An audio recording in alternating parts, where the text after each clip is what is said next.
দর্শক, ঢাকা বিশ্ববিদ্যালয়ে এই মুহূর্তে বৈষম্য বিরোধী ছাত্র আন্দোলনের নেতারা মিছিল শেষে ব্রিফিং করছে। আমরা সরাসরি চলে যাচ্ছি সেখানে। আপনারা আপনাদের যে রাজনৈতিক কালচার আছে, সন্ত্রাসী রাজনৈতিক কালচার, পেশিশক্তির কালচার, সেখান থেকে বেরিয়ে এসে নতুন রাজনীতি করার চিন্তা ভাবনা করুন। ছাত্রদের অধিকার আবার রাজনীতি করুন, তাহলে এই বাংলার চিত্র সমাজ আপনাদেরকে মেনে নিবে। অন্যথায় আপনারা বাংলার মাটিতে সন্ত্রাসী ছাত্রলীগের গুন্ডাদের মতো নিপাত হবেন। এই বলে আমি আমার বক্তব্য শেষ করছি। ইনকিলাব জিন্দাবাদ।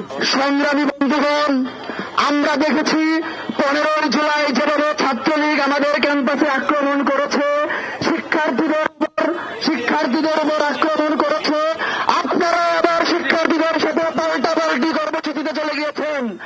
আমরা প্রত্যাশা করেছিলাম 15 জুলাই পরবর্তী সময় 5 আগস্টে স্বৈরাচার শেখ হাসিনার পতনের মাধ্যমে আমরা যে নতুন বাংলাদেশের সূচনা করতে চেয়েছিলাম, সেই নতুন বাংলাদেশে আমরা প্রত্যাশা করেছিলাম আপনারা হবেন শিক্ষার্থী বান্ধব। কিন্তু আমরা কি দেখলাম? আপনারা হইলেন ক্যাম্পাস চাঁদাবাজি বান্ধব। আমরা দেখেছি আপনাদের কাছে আমাদের প্রত্যাশা ছিল আপনারা কাজ করবেন দেশের জন্য, কিন্তু আপনারা করলেন কি? গুরুত্বের চাঁদাবাজি করলেন। আমরা দেখেছি আপনাদের এই সন্ত্রাস বাহিনী দেশীয় অস্ত্র নিয়ে কিভাবে আমাদের কুয়াতে ভাইদের উপর আক্রমণ চালিয়েছে।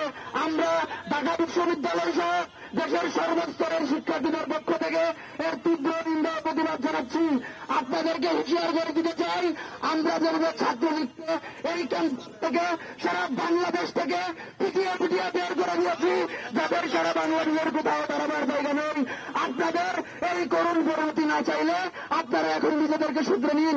আমরা আপনাদের কাছে প্রত্যাশা করব আপনারা নিজেদেরকে শুধরিয়ে শিক্ষার্থীদের জন্য কাজ করবেন, এই পেশিশক্তির প্রদর্শন বন্ধ করবেন।